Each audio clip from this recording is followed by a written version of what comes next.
herzlich willkommen zu dem dritten Format, die Tübinger Rektorin im Gespräch mit. Diesmal mit dem akademischen Mittelbau in der Qualifizierungsphase. Zu Gast heute Dr. Svenja Wachsmuth. Sie ist Vertreterin des Mittelbaus in der WISO-Fakultät.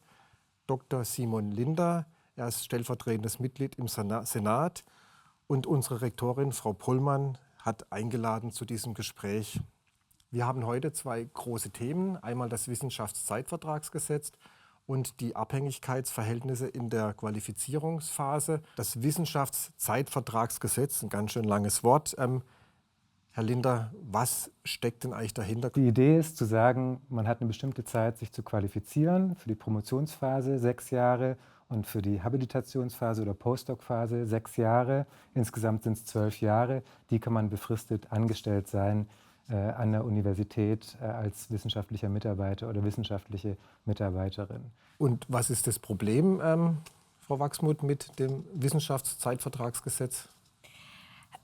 Prinzipiell mal, dass die Perspektive im Anschluss fehlt. Ich glaube, der Gedanke war ursprünglich schon, dass es eingeführt wurde, um erst mal zu schützen, um frühzeitig sicherzustellen, wie die Karriere auch weitergeht. Ob das so in der Idee funktioniert hat, ist vielleicht dahingestellt bzw. mit einem Fragezeichen zu sehen. Ja, also es gibt natürlich immer Gesetze. Also die Universität ist sehr stark reguliert in Deutschland. Die Frage ist natürlich, wie viel man mit Gesetzen überhaupt machen kann. Es kommt natürlich auch sehr darauf an, wie das gelebt wird. Und da erscheint es mir durchaus so, dass auch unterhalb der Gesetzesebene es Spielräume gibt und die könnten wir noch stärker ausnutzen. Dass Sie sagen, nach Spielräumen gucken, finde ich wichtig. Also zum Beispiel, wenn jemand mit einer Promotion anfängt und wir wissen, wir können das auf 6 Jahre befristen, dann fände ich es ein schönes Ziel. Wir wissen alle, dass die einzelnen ProfessorInnen sehr große Möglichkeiten haben, das selber zu gestalten. Vielleicht die Uni da nicht eine klare Vorgabe machen kann, so wird es gemacht. Aber die Zielvorgabe zu sagen, wenn du einen Vertrag als Professor an der Universität Tübingen an eine wissenschaftliche Mitarbeiterin oder einen wissenschaftlichen Mitarbeiter gibst, wird angestellt als Promoventin oder als Postdoc. Der oder die kriegt auf jeden Fall mal die 6 Jahre und danach schauen wir weiter, was wir dann tun können. Ich glaube, wir sehen auch mittlerweile schon längere Vertragslaufzeiten. Ich hatte mir den Bundesbericht noch mal angeschaut zur Karriereentwicklung in frühen, beziehungsweise zur Entwicklung von Wissenschaftlerinnen in frühen Karrierephasen. Da sehen wir auch eine Tendenz hin, dass die Vertragslaufzeiten schon länger werden, aber halt noch längst nicht ausgereizt sind. Spricht da von Ihrer Seite was dagegen, Frau Pollmann, dass man das ausreizt, diese Vertragslaufzeiten? Da muss man unterscheiden zwischen den sogenannten Haushaltsstellen, die an der Universität eingerichtet sind, und den Drittmittelstellen. Bei den Drittmittelstellen werden uns Mittel gegeben und bei Qualifikationsstellen auf dem Promotionslevel in der Regel 3+1. Da haben wir uns schon sehr eingesetzt. Ich könnte mir gut vorstellen, dass man das auch verlängert. Ich könnte mir auch vorstellen, dass man das auf den Haushaltsstellen tut, dass man sagt, jemand macht die Promotion im Normalfall in 4 Jahren fertig und hat dann noch 2 Jahre an der Universität, sei es durch Drittmittel finanziert, sei es durch Haushaltsmittel, damit man da dann auch nach neuen Dingen schauen kann. Das könnte ich mir gut vorstellen. Ein anderes Thema ist ja auch die Stellenumfänge. Das war ja auch noch mal ein Thema. Was ist das Problem an Stellenumfängen?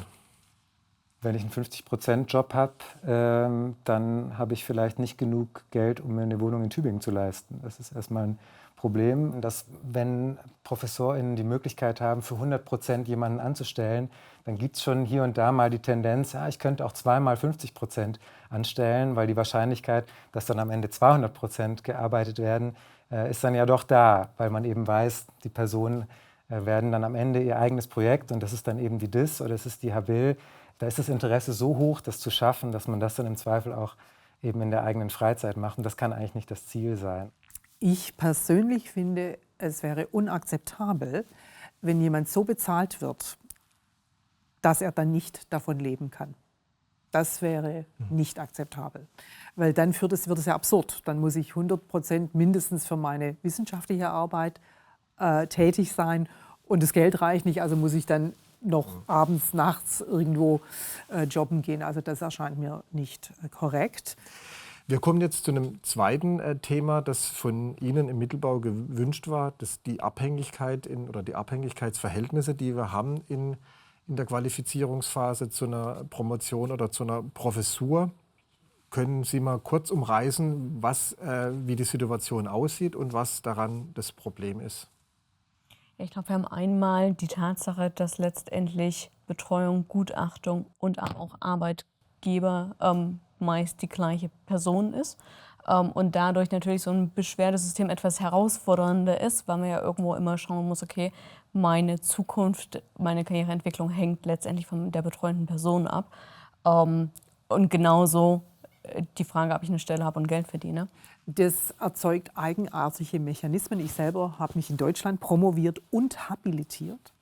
Und als ich eingestellt wurde auf der wissenschaftlichen Assistenz, wurde ich durch die Verwaltung da gebrieft. Und die haben gesagt, Frau Pollmann, Ihre akademische Abhängigkeit von Ihrem Vorgesetzten, also dem Professor, der mich eingestellt hat, ist größer als die juristische. Also juristisch haben Sie immer Möglichkeiten, wenn Sie so gestimmt sind, aber die akademische Abhängigkeit. Ich kann mir vorstellen, dass wir das Beste aus zwei Welten eigentlich kriegen können. Also wir haben hier die Möglichkeit zu sagen, ich habe eine gute Betreuung bei meinem Doktorvater. Ich möchte, dass die Person diese Arbeit auch bewertet. Wenn das aber nicht der Fall sein sollte, also wenn ich als Doktorand, Doktorandin in die Situation komme, zu sagen, irgendwie habe ich kein gutes Gefühl mehr da, dann fände ich es gut, wenn man sagen könnte, bei der Abgabe der Arbeit kann man angeben als Doktorand, Doktorandin, ich möchte, dass diese Arbeit extern korrigiert wird. Ich fände es schade, wenn auch die Option überhaupt genommen wird, dass die betreuende Person begutachtet, weil letztendlich ist das die Person, die an dem Prozess am meisten dran war. Und wenn wir sagen, das sind Einzelfälle, die das vielleicht nicht wünschen und wir hoffen, dass es Einzelfälle sind, warum sollten wir dann der Mehrheit die Option geben, genau von der Person begutachtet zu werden, die es am besten beurteilen kann, wie der Prozess zur Promotion war? Also das wäre sicherlich eine Lösung, die ich mir sehr gut vorstellen könnte und dass da auch mal eine Fakultät vielleicht mit so einem Pilot irgendwie das macht und wir dann das Ministerium fragen, ob sie damit einverstanden sind, könnte ich mir gut vorstellen. Vielleicht nochmal so zwei Gedanken. Das eine ist natürlich zu sagen, wir müssen es schaffen, strukturell die Möglichkeiten herzustellen, dass möglichst wenig schlecht betreut wird, jetzt mal in Anführungszeichen.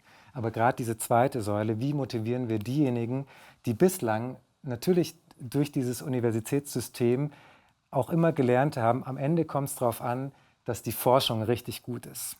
Aber die Lehre fällt manchmal so ein bisschen runter und die Betreuung fällt manchmal so ein bisschen runter. Wie motivieren wir die, zu sagen, ich bilde mich da fort? Und gerade auch auf Betreuungsebene stellt sich mir schon die Frage, warum ist es nicht für die ersten Doktoranden, Doktorandinnen, die man betreut, nicht die Regel, dass es prinzipiell zu zweit stattfindet, dass man eine Co-Betreuung hat, wo jemand Erfahrenes an der Seite steht und dem Nachwuchs, in dem Fall dann in Anführungsstrichen, dem Nachwuchs unter die Arme greift, was die Betreuungstätigkeit angeht, oder zumindest mal eine Supervision, wie wir es in ganz anderen Fachrichtungen schon etabliert haben. Da gucke ich jetzt mal raus aus der Uni in die Psychologie zum Beispiel, wo das regelmäßig stattfindet, so als Anschub. Klingt für mich auch hervorragend. Wir haben ja auch eine Handreichung. Ja, wie mache ich gute Doktorierenden-Supervision?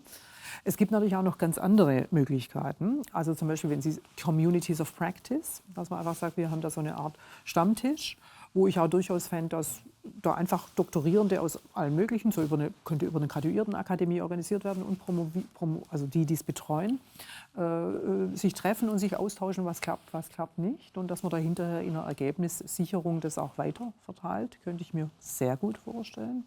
Immer mit der Frage, wie kriegen wir die dazu, die es sonst nicht machen würden, aus welchen Gründen auch immer, weil sie die Relevanz nicht sehen oder weil sie die Zeit nicht haben. Gilt übrigens auch schon für unsere Statusgruppe. Also es gibt Hochschuldidaktik-Zertifikate, es gibt viele Zertifikate, die man machen kann, um sich weiterzubilden.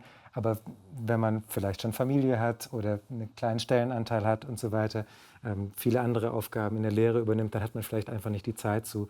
Und dann finde ich es schade, wenn es auf die Personen hin, so wie ich das vielleicht gerade eben auch gesagt habe, manche wollen das auch gar nicht, aber manche können es vielleicht auch nicht. Und wie schafft man dann die Räume innerhalb der Stelle, um die Möglichkeit zu schaffen, zu sagen, hey, wir schätzen das wert. Also mir gefällt Ihr Vorschlag sehr gut, dass man sagt, wenn jemand am Anfang steht, sollte in irgendeiner Weise systemisch hineingerechnet werden, dass da ein bestimmter Fortbildungsbedarf besteht. Wir kümmern uns und versuchen, diesen Problemen gerecht zu werden.